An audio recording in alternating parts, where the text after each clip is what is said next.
तो हमास और हिजबुल्लाह के डबल खतरे को लेकर इजराइल में बहुत घबराहट है। इन दोनों ने अब ऐसे हमले करने शुरू कर दिए हैं जिसमें इजराइल बुरी तरह से फंसता हुआ नजर आ रहा है।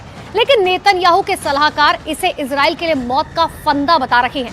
हालांकि इजराइल की बात करें तो इजराइल के पास अब दो विकल्प बचे हैं, या तो वो सीज फायर कर दे या फिर इस युद्ध को लंबे वक्त तक लड़ने के लिए तैयार रहे। लेकिन इजराइल सीज फायर करना नहीं चाहता। लेकिन सबसे बड़ा सवाल यह है कि लंबा युद्ध लड़ने के लिए उसके पास अब हथियारों की कमी भी होने लगी है और हमास अब इसी बात का फायदा भी उठाने लगा है।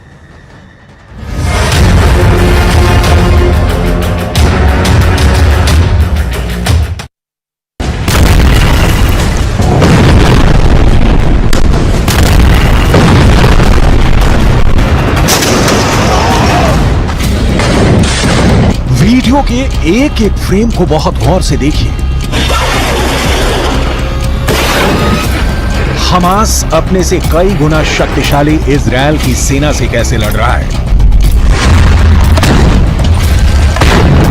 यह वीडियो इसका उदाहरण है।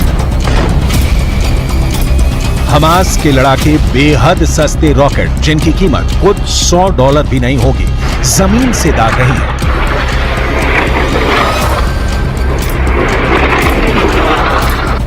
इतना सस्ता और जुगाड़ का रॉकेट हमास ने तैयार किया है कि इजराइल भौंचक्का है। इन सस्ते से रॉकेट के लिए इजराइल को अपने लाखों डॉलर की मिसाइलें खर्च करनी पड़ रही है, क्योंकि गाजा की ओर से आया एक तिनका भी इजरायली डिफेंस के टारगेट पर है और वो इजराइल की सीमा में दाखिल हो उससे पहले नष्टो नाबूद किया जाना जरूरी है।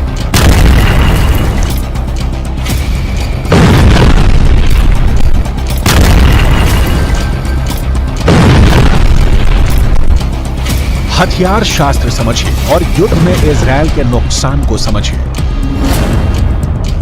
हमास का सस्ता रॉकेट, इजराइल की महंगी मिसाइल, कीमत $100 से $500, कीमत लाखों डॉलर।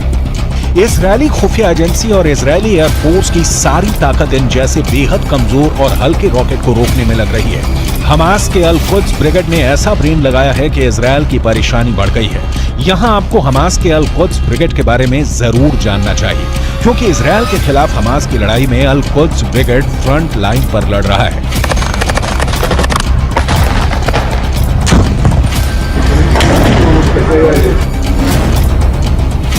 अल कुद्स ब्रिगेड गाजा में हमास के बाद नंबर 2 संगठन है। 1981 से यह संगठन फिलिस्तीन में इस्लामिक राज स्थापित करने के लिए इजराइल के साथ हिंसक जंग लड़ रहा है। अल कुद्स के टॉप लीडर का नाम है जियाद अल नाखल्ला। ये खुद सीरिया की राजधानी दमिश्क में रहते हैं, लेकिन वहीं से अपने लड़ाकों को ऑर्डर देते रहते हैं। हमास कैसे इजराइल की वॉर स्ट्रेटेजी का तोड़ निकाल रहा है, इसकी कुछ और डिटेल आपको आगे दिखाएंगे, क्योंकि युद्ध में जीत की गारंटी आर्थिक नुकसान की तुलना में हमेशा बड़ी होनी चाहिए। लेकिन इजराइल के साथ ऐसा नहीं हो रहा।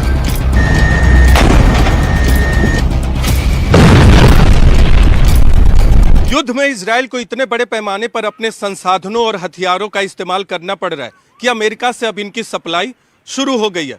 ठीक यही किस्सा यूक्रेन में भी हुआ था। दरअसल यूक्रेन में यूक्रेन की सस्ती मिसाइलों के खिलाफ रूस को अपने करोड़ों डॉलर की मिसाइलों का इस्तेमाल करना पड़ रहा था। हमास के सस्ते रॉकेट के खिलाफ इजराइल अपने महंगे मिसाइलों का इस्तेमाल कर रहा है, यानी गाजा को जलाने की कीमत इजराइल को भुगतनी पड़ रही है। इजराइल ने इससे बचने के लिए आसमान में अपने सबसे खतरनाक परिंदे में से एक को पिंजरे से बाहर निकाला है। इस परिंदे वाले हथियार की जरूरत इसलिए पड़ी क्योंकि इजराइल पर हमले के बाद हमास के लड़ाके सुरंगों में छिप जाते हैं, जिसकी वजह से इजराइल की सेना को उन्हें ठिकाने लगाने में परेशानी होती है। हमास ने गाजा में करीब 500 किलोमीटर लंबी सुरंगें बना रखी हैं। ये सुरंगें घनी आबादी वाले इलाकों से होकर गुजरती हैं और हमास के इन सुरंगों का था लगा पाना इजराइल की सेना के साथ वहां की खुफिया एजेंसी मोसाद के लिए भी चुनौती बन गया है। इजराइल की मीडिया के मुताबिक इसीलिए इजराइल ने अपने सबसे ताकतवर जासूसी ड्रोन एल्बिट हर्मेस 450 को गाजा में उतार दिया है, ताकि जमीन के नीचे बसी हमास की दुनिया का नक्शा निकाला जा सके और वहां छिपे हमास के एक एक लड़ाके को मौत के घाट उतारा जा सके। इजरायली मीडिया का दावा है कि यह जासूसी ड्रोन निगरानी के लिए बेहद कारगर है। इसे इतना ताकतवर माना जाता है कि यह पाताल में छिपे दुश्मन का भी पता लगा सकता है। इजरायल की मीडिया के मुताबिक ये ड्रोन एक बार में करीब 20 घंटे तक उड़ान भर सकता है। इसकी रेंज करीब 300 किलोमीटर तक बताई गई। एल्बिट हर्मेस 450 ड्रोन करीब 170 किलोमीटर प्रति घंटे की रफ्तार से उड़ान भर सकता है। और सबसे खास है इसका रेडार सिस्टम, जो जमीन के नीचे होने वाली हलचल का भी पता लगा सकता है, वो भी 18,000 फीट की ऊंचाई पर उड़ान भरते हुए। इजरायल के पास दुनिया की सबसे लेटेस्ट तकनीक वाले ड्रोन मौजूद हैं।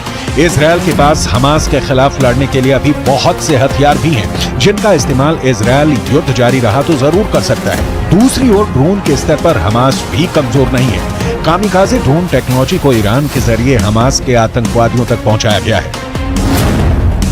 इसके जरिए इजरायल की फौज के हर एक मूवमेंट को हमास के लड़ाके पहले ही जान लेते हैं। काले रंग का कामिकाज़ी ड्रोन आत्मघाती हमलावर है। इसी ड्रोन के जरिए अभी तक आईडीएफ के खिलाफ हमास ऑपरेशन को अंजाम देते आया है। ये यूक्रेन में इस्तेमाल किए जा रहे ईरान के शाहिद ड्रोन का सस्ता वर्जन है। हमास की सुरंगों में अभी काफी हथियार बचे हुए हैं, जिससे जमींदोज किए बिना हमास का संपूर्ण विनाश संभव नहीं है। लेकिन इजरायल के साथ परेशानी यह है कि हमास ही अकेला दुश्मन नहीं है।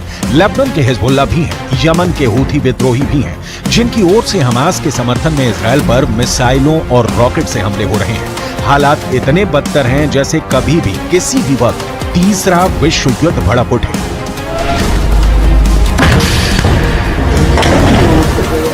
यमन के हूथी विद्रोहियों ने फिर इजरायल को निशाना बनाने की कोशिश की है। इस वक्त लेबनान के हिजबुल्लाह से भी ज्यादा हमले इजरायल पर हूथी कर रहे हैं। इन हूथी विद्रोहियों का आका है ईरान। हूथी विद्रोहियों की मिसाइल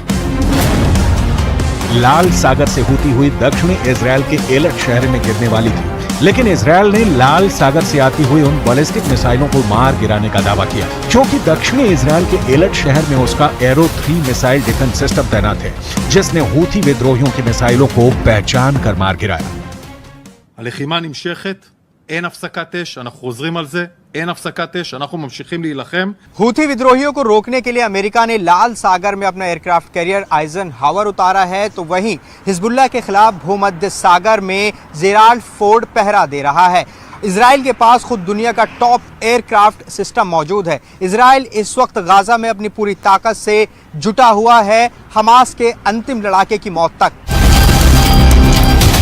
यमन से आती मिसाइल को इजरायल के एरो 3 मिसाइल डिफेंस सिस्टम ने नष्ट कर दिया। इजरायल का एरो 3 मिसाइल डिफेंस सिस्टम सटीक हमले करने में माहिर है और मिसाइल को ट्रैक करके उसे हवा में तबाह करने का दम रखता है। इजरायल ने जब एरो 3 मिसाइल डिफेंस सिस्टम का टेस्ट किया था तो ये 100% सफल रहा था। हमास किसी भी स्तर पर इजरायल के सामने नहीं टिक सकता। लेकिन सवाल है कि इस युद्ध का अंत क्या है? क्या किसी साजिश के तहत पश्चिमी एशिया को जलाने की कोशिश की जा रही है? क्योंकि इस वक्त जो साफ दिख रहा है वो ये कि गाजा की आग में आम फिलिस्तीनी मर रहे हैं, लेकिन उस आग में कई दूसरे देश हाथ सेक रहे हैं। दरअसल रूस, ईरान और चीन ये तीनों नहीं चाहते कि माहौल शांत हो, क्योंकि इन तीनों देशों को पता है कि पश्चिम एशिया उनके दुश्मन अमेरिका की कमजोर कड़ी है और इजरायल की वजह से अमेरिका दुनिया में अलग थलग पड़ता जा रहा है, क्योंकि गाजा में जो कुछ हो रहा है उसके लिए अमेरिका को भी जिम्मेदार ठहराया जा रहा है। ये तीनों देश इसका फायदा उठाना चाहते हैं और इसीलिए पश्चिम एशिया के मुस्लिम देशों को अमेरिका के खिलाफ इन लोगों ने खड़ा करना शुरू कर दिया। पश्चिम एशिया के मुस्लिम देशों की संख्या अच्छी खासी है। अगर रूस, ईरान और चीन को Iraq, Jordan, Kuwait, Lebanon, Oman, फिलिस्तीन, कतर, सऊदी अरब, सीरिया, तुर्की, संयुक्त अरब अमीरात और यमन जैसे देशों का साथ मिल गया तो फिर पूरी बाजी ही पलट सकती है। इन सारे देशों के बीच इजरायल अमेरिका के खिलाफ एक होने की ताकत उस लेवल पर कभी नहीं रही, जैसा कि दावा किया जाता रहा है। संयुक्त अरब अमीरात और ईरान के बीच भी सुलगते मुद्दे हैं। 22 देशों का अरब संगठन शब्दों का खेल खेल रहा है। फिलिस्तीन में मानवीय मदद के नाम पर कुछ ट्रकों को भेजे जाने के अलावा इन देशों ने कोई कदम नहीं उठाया।